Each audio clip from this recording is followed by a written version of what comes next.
नमस्कार। श्रीमती मोहरी देवी तापड़िया कन्या महाविद्यालय जसवंतगढ़ के इस यूट्यूब चैनल पर मैं प्रवक्ता हनुमान मत शर्मा आप सभी विद्यार्थियों का हार्दिक स्वागत और अभिनंदन करता हूं। प्यारे विद्यार्थियों, बीए प्रथम वर्ष की कक्षा में हिंदी साहित्य विषय के अंतर्गत हिंदी भाषा व साहित्य का इतिहास, उसमें महत्वपूर्ण प्रश्नों को देख रहे हैं। प्यारे विद्यार्थियों, मैंने विगत वीडियो में बताया था आपको कि अब हम हिंदी साहित्य का इतिहास है, वो जो तीसरा चौथा जो प्रश्न आपका आता है, पांचवा, ये जो प्रश्न आएगा उससे हम ले रहे हैं हिंदी साहित्य का इतिहास। तो अब हम जो प्रश्न है विगत वीडियो से चल रहा है, वो प्यारे विद्यार्थियों प्रश्न है कि हिंदी साहित्य का काल विभाजन करते हुए इससे संबंधित प्रमुख मतों की समीक्षा करनी है। ठीक है, तो ये बहुत ही महत्वपूर्ण प्रश्न है और इस प्रश्न को हम विगत वीडियो से देख रहे हैं। काफ़ी थोड़ा बड़ा है, भाग कई बनेंगे इसके उत्तर में, तो हम पूरा ढंग से देख लेते हैं इस प्रश्न को। हिंदी साहित्य का काल विभाजन करते हुए इससे संबंधित प्रमुख मतों की समीक्षा करनी है। देखिए प्यारे विद्यार्थियों, सबसे पहले हमने विगत वीडियो में पढ़ा था कि जॉर्ज ग्रियर्सन जी ने जो है सबसे पहले गारसादे तासी जी ने, फ्रेंच विद्वान, उन्होंने साहित्य इतिहास लिखना शुरू किया था हिंदी साहित्य का। उसके बाद में शिव सिंह सेंगर जी और उसके बाद में जॉर्ज ग्रियर्सन जी का नाम आता है। और सच्चे अर्थों में अगर बात करें तो जॉर्ज ग्रियर्सन जी ने काफ़ी अच्छा प्रयास किया था हिंदी साहित्य के इतिहास का। ठीक है, अब इसमें देखिए जॉर्ज ग्रियर्सन जी द्वारा काल विभाजन, इस बिंदु को हम देख रहे हैं।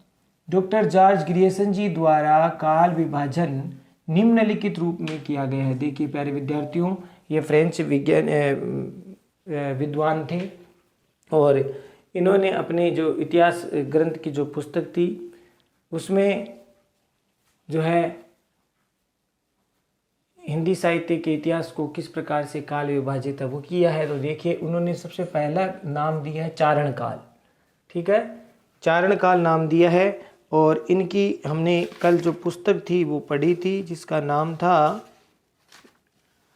प्यारे विद्यार्थियों, उसका नाम था the modern vernacular literature of Hindustan. ये था इनकी किताब का नाम, पुस्तक का नाम, ग्रंथ का नाम, जिनमें इन्होंने हिंदी साहित्य के इतिहास का वर्णन वो किया, हिंदी साहित्य का इतिहास लिखा। तो उन्होंने सबसे पहले प्यारे विद्यार्थियों इस हिंदी साहित्य, इस किताब में, इस पुस्तक में सबसे पहले इन्होंने चारण काल नाम से 700 से लेकर 1300 ईस्वी तक उन्होंने चारण काल नाम माना है। यानी ये जो विभाजन किया काल का, किसका, हिंदी साहित्य के इतिहास का जो विभाजन किया डॉक्टर जॉर्ज ग्रियर्सन जी ने, तो इन्होंने सबसे पहला जो काल का नाम दिया चारण काल, और ये इनका समय था 700 से लेकर के 1300 ईस्वी तक। ये स्वीकार करते हैं, जॉर्ज ग्रियर्सन जी मानते हैं कि 700 से लेकर के 1300 ईस्वी तक का जो समय था वो चारण काल का था। ठीक है, फिर उन्होंने देखिए दूसरा भाग है इसका, यानी इसके बाद में चारण काल के बाद में इन्होंने बांटा 15वीं सदी का धार्मिक पुनर्जागरण, इस नाम से इन्होंने इसको विभाजित किया। 15वीं सदी का धार्मिक पुनर्जागरण यानी 15वीं शताब्दी के आसपास का जो धार्मिक पुनर्जागरण काल था उसको उन्होंने नाम दिया। फिर तीसरा जायसी की प्रेम कविता, जायसी की प्रेम कविता, इस नाम से इन्होंने बांटा। चौथा ब्रज का कृष्ण संप्रदाय, ब्रज का कृष्ण संप्रदाय, ये चौथा काल था इनका। पांचवा देखिए इन्होंने मुगल दरबार ये पांचवा। छठा तुलसीदास, सातवां रीति काव्य, आठवां तुलसीदास के अन्य प्रवृत्ति, ये आठवां काल था। नौवां 18वीं शताब्दी ये 9। 10वां काल था कंपनी के शासन में हिंदुस्तान, कंपनी के शासन में हिंदुस्तान, ये 10वां भाग बांटा इन्होंने। और 11वां जो कालखंड है इन्होंने नाम दिया विक्टोरिया के शासन में हिंदुस्तान, विक्टोरिया के शासन में जो महारानी थी, विक्टोरिया के शासन में हिंदुस्तान। तो इस प्रकार से इन्होंने हिंदी साहित्य का जो काल जो विभाजन किया इस पुस्तक में, इस ग्रंथ में, उन्होंने लगभग 11 बिंदुओं पर या 11 प्रकार से इन्होंने इसको बांटा। ठीक है, ये आपको ध्यान में होना चाहिए। 11 नाम है, आपको याद रखने होंगे। ये जॉर्ज ग्रियर्सन जी ने नाम दिया। एक बार पुनः थोड़ा सा पुनरावृत्ति कर लेते हैं इसकी। पर सबसे पहला नाम चारण काल 700 से 1300 ईस्वी तक स्वीकार करते हैं। दूसरा 15वीं सदी का जो धार्मिक पुनर्जागरण है। तीसरा जायसी की प्रेम कविता। चौथा ब्रज का कृष्ण संप्रदाय। देखिए प्यारे विद्यार्थी, ये वही हैं जैसे बाद में जब आचार्य रामचंद्र शुक्ल जी को हम स्वीकार करते हैं प्रामाणिक रूप से, तो उन्होंने 4 कालखंडों को नाम दिया हिंदी साहित्य में, जो आदिकाल है, भक्ति काल है, रीति काल है और आधुनिक काल। जबकि जॉर्ज ग्रियर्सन जी आरंभिक विद्वान थे, तो इन्होंने अपने अनुमति अनुसार इन्होंने 11 प्रकार से उस कालखंड को बांटा हिंदी साहित्य को। तो एक बार जो हम पढ़ रहे थे, चारण काल हो गया, 15वीं सदी का धार्मिक पुनर्जागरण, जायसी का प्रेम कविता, चौथा ब्रज का कृष्ण संप्रदाय, 5वां मुगल दरबार, 6ठा तुलसीदास, 7वां रीतिकाल, 5वां तुलसीदास जी के अन्य प्रवर्ती मैंने बाद के जो कवि है। 18वीं शताब्दी ये 9 नंबर उन्होंने बांटा। 10वां काल उन्होंने बांटा कंपनी के शासन में हिंदुस्तान, और 11वां बांटा विक्टोरिया के शासनकाल में हिंदुस्तान। तो इस प्रकार से 11 कालखंडों में इन्होंने अपने ग्रंथ the modern vernacular literature of Hindustan में, इस ग्रंथ के अंतर्गत इन्होंने अपने इस हिंदी साहित्य के इतिहास का काल विभाजन है वो किया। The modern vernacular literature of Hindustan, जो कि 1888 में एशियाटिक सोसाइटी ऑफ बंगाल की पत्रिका के विशेषांक में प्रकाशित हुआ था प्यारे विद्यार्थियों। तो इसमें उन्होंने 11 प्रकार से इस काल को बांटा। तो आपको समझ में आ गया होगा कि जो डॉक्टर जॉर्ज ग्रियर्सन द्वारा काल विभाजन। अब देखिए इनके काल विभाजन की समीक्षा करते हैं कि किस प्रकार से कमी रही, क्या इसमें गुण रहे, दोष रहे, तो वो देखिए। तो डॉक्टर जॉर्ज ग्रियर्सन जी के काल विभाजन की समीक्षा। जॉर्ज ग्रियर्सन जी के काल विभाजन की निम्नलिखित असंगतियां हैं, कमियां हैं। क्या कमियां रही देखिए। सबसे पहले कमी तो यह रही कि यह हिंदी साहित्य के इतिहास का काल विभाजन नहीं है।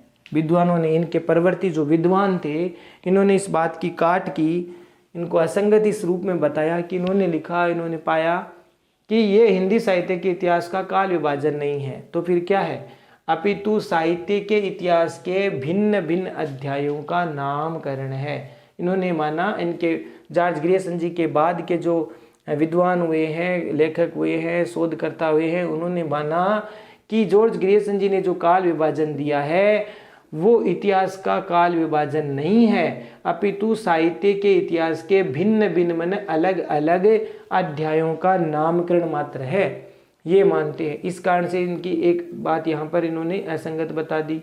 फिर परवर्ती जो विद्वान थे, कवि थे, लेखक थे, उन्होंने देखिए और क्या, जो इतिहास के ज्ञाता थे, उन्होंने क्या इनकी कमी बताई, इनके काल विभाजन की समीक्षा की कि इसमें काल क्रम की निरंतरता की कमी है।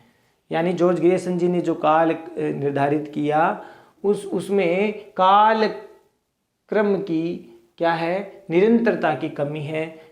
काल का जो क्रम निर्धारण किया है वो ठीक प्रकार से नहीं है।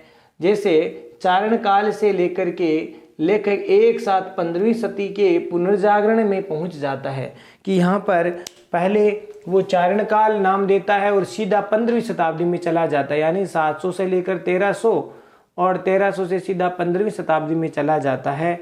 तो यहाँ पर ये कमी भी इनके बाद के विद्वानों को लगी। तो उन्होंने बताया कि चारण काल से लेकर एक साथ 15वीं शताब्दी के सदी के पुनर्जागरण पर पहुंच जाता है, और इसके बीच में जो कबीरदास जी है, संत काव्य परंपरा है, इसकी ओर उनका ध्यान नहीं गया। यानी कबीरदास जी और संत काव्य धारा के बारे में उनकी कहीं चर्चा नहीं है। चारण काल से सीधा 15वीं शताब्दी में पहुंच जाते हैं। तो यहाँ कबीरदास जी जो भक्ति आंदोलन हम कहते हैं, वो परंपरा, संत काव्य परंपरा की ओर उनका ध्यान नहीं गया। तो इस प्रकार से ये कमी थी।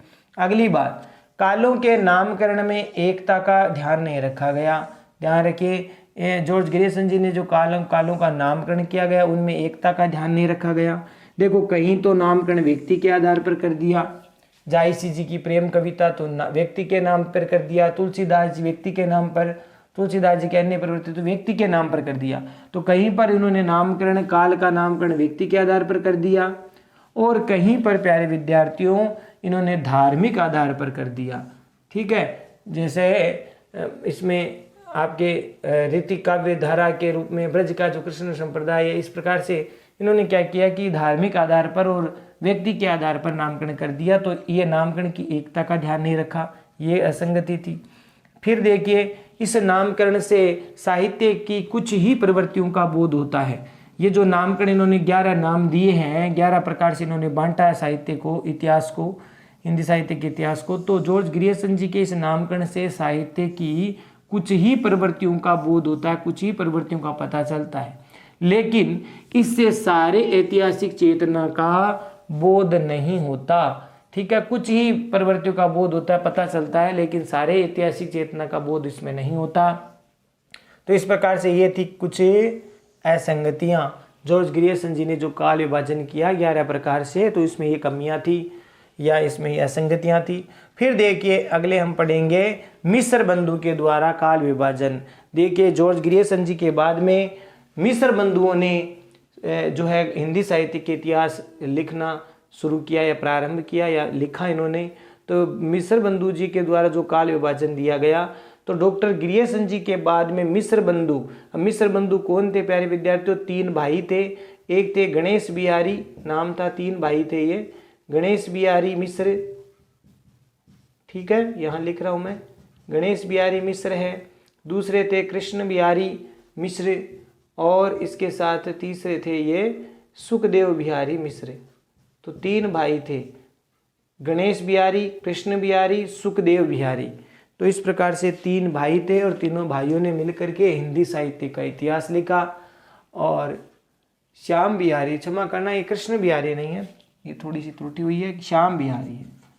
श्याम बिहारी, सुखदेव बिहारी और गणेश बिहारी। तो इन्होंने क्या किया कि हिंदी साहित्य का इतिहास लिखा। और प्यारे विद्यार्थी, इन्होंने हिंदी साहित्य के इतिहास को 4 भागों में प्रकाशित करवाया। कितने भागों में? 4 भागों में। और जो प्रथम जो प्रकाशन है, प्रथम 3 का, यानी पहला, दूसरा, तीसरा जो भाग है, फर्स्ट, सेकंड और थर्ड, यानी तीसरा जो भाग है, वो इन्होंने प्रकाशित करवाया था 1913 में। ठीक है, 1913 में प्रकाशित करवाया था। और जो चौथा भाग था, चतुर्थ भाग था, वो 1934 में प्रकाशित हुआ। तो ये मुख्य बात है, थोड़ा सा आप ध्यान इसमें जोड़ सकते हैं, लिख देना।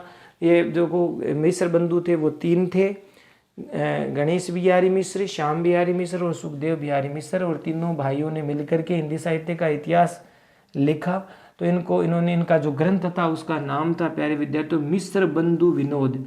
इस ग्रंथ का नाम क्या था? इन्होंने लिखा नाम मिस्र बंधु विनोद। और ये कितने भागों में प्रकाशित हुआ था? 4 भागों में। इनके ग्रंथ का नाम था मिस्र बंधु विनोद, 4 भागों में प्रकाशित हुआ। पहले जो 3 थे, 1, 2, 3, ये जो भाग प्रकाशित हुए थे, ये हुए थे 1913 ईस्वी में। और उसके बाद में चौथा जो भाग है 1934 में प्रकाशित हुआ था। और ये इन्होंने भी हिंदी साहित्य का इतिहास लिखा। और इन्होंने इस इतिहास ग्रंथ में काल विभाजन का प्रयास किया। और इनका काल विभाजन इस प्रकार से देखिए। और इन्होंने लगभग प्यारे विद्यार्थियों जो कवियों को जो समेटा या कवियों का जो जीवन वृत्त था, वो लगभग इन्होंने 4591 कवियों को इन्होंने कवियों का जीवन वृत्त लिखा। ठीक है, तो 4000 कवियों का इन्होंने लगभग कवियों का वृत्तांत अपने मिस्र बंधु विनोद ग्रंथ में इन्होंने दिया। मिस्र बंधु विनोद ग्रंथ में इन्होंने दिया। ठीक है, मिस्र बंधु विनोद जो ग्रंथ है इसमें इन्होंने दिया। और इस प्रकार से देखिए काल विभाजन इनके द्वारा जो निर्धारित किया गया वो देख लीजिए। इन्होंने सबसे पहले काल को नाम दिया आरंभिक काल। मिस्र बंधुओं ने अपने ग्रंथ मिस्र बंधु विनोद में सबसे पहले काल का नाम इन्होंने लिखा आरंभिक काल। प्यारे विद्यार्थियों को क्या नाम दिया? आरंभिक काल। और ये था 700 से लेकर 1444 विक्रमी संवत तक। देख लेना, विक्रम संवत है, ईस्वी सन नहीं है। 700 से लेकर के 1444 का जो कालखंड इन्होंने निर्धारित किया विक्रम संवत में, वो इन्होंने आरंभिक काल नाम दिया हिंदी साहित्य का। फिर दूसरा इन्होंने काल का नाम दिया माध्यमिक काल। और माध्यमिक काल का जो समय था वो 1445 ईस्वी से लेकर के 1680 विक्रमी तक था। 1445 से लेकर 1680 विक्रम संवत तक था, ये माध्यमिक काल था। तीसरा इन्होंने काल का नाम दिया अलंकृत काल। हालांकि बाद में ये अलंकृत काल कई परवर्ती कवियों ने भी मान लिया या इसको स्वीकार करते हैं, अलंकृत नाम। तो अलंकृत काल नाम दिया 1681 से लेकर के 1889 विक्रमी तक। 1681 से लेकर के 1889 तक और 1680 तक हो गया माध्यमिक काल, 1444 तक हो गया आरंभिक काल, फिर 45 से लेकर 80 तक माध्यमिक काल, अलंकृत काल 1681 से 1889। फिर 5वां इन्होंने काल का नाम दिया परिवर्तन काल। प्यारे विद्यार्थियों, परिवर्तन काल नाम दिया इन्होंने 1890 से लेकर के 1925 विक्रमी तक, और ये समय था 1890 और 1925 के बीच का समय परिवर्तन काल।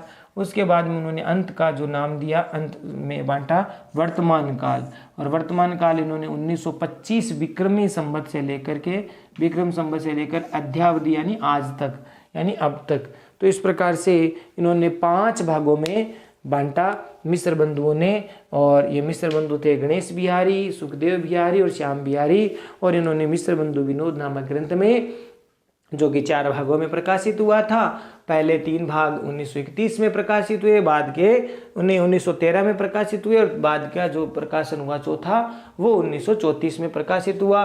तो प्यारे विद्यार्थियों, इन्होंने 5 भागों में बांटा, आरंभिक काल, माध्यमिक काल, अलंकृत काल, परिवर्तन काल और वर्तमान काल। तो जॉर्ज ग्रियर्सन जी ने इनको बांटा 11 प्रकार से। तो आशा करता हूँ यहाँ तक आपको ठीक से समझ में आ गया होगा, और इनके मिस्र बंधु के बारे में आगे हम और चर्चा करेंगे। इन्होंने उनके जो काल खंड का जो काल विभाजन इन्होंने किया, इसके बारे में और भी चर्चा करेंगे, साथ ही साथ इनकी समीक्षा भी करनी है। तो आशा करता हूँ यहाँ तक आपको आज ठीक से समझ में आ गया होगा। तो प्यारे विद्यार्थी, इसको ठीक से आप नोट डाउन करिए, और आप इसमें चाहो तो इसका स्क्रीनशॉट भी खींच लीजिए। ठीक है, आज प्यारे विद्यार्थियों यहाँ तक ही हम पढ़ेंगे, फिर काफ़ी वीडियो लंबा हो जाएगा। तो प्यारे विद्यार्थियों, आज के लिए बस इतना ही। अगले वीडियो में पुनः उपस्थित होंगे इसी प्रश्न के उत्तर को लेकर के। मिस्र बंधुओं की आगे की जो काल विभाजन के बारे में कुछ महत्वपूर्ण बातें हैं, और साथ ही साथ मिस्र बंधुओं के द्वारा जो काल विभाजन किया गया उसकी समीक्षा भी करनी है। ठीक है, तो हमें ये काफ़ी थोड़ा प्रश्न लंबा है उत्तर इसका। मिस्र बंधुओं को भी पढ़ना है, आचार्य रामचंद्र शुक्ल जी को भी पढ़ना है, डॉक्टर राम कुमार वर्मा जी को पढ़ना है। तो इस प्रकार से थोड़ा सा धैर्य रखना पड़ेगा। कुछ भागों में इसको उत्तर को तैयार करेंगे ठीक से, क्योंकि काफ़ी काम आने वाला प्रश्न है, ये आगे तक काम आएगा आपके। तो इसको ठीक प्रकार से तैयार कर लेंगे। तो आशा करता हूँ आपको ठीक से समझ में आ गया होगा, और इसको ठीक से नोट करें और समझे, और आप ठीक प्रकार से इसको याद भी करें। चैनल को लाइक, शेयर और सब्सक्राइब करना ना भूलें। जय भारत, जय हिंदी। धन्यवाद विद्यार्थियों।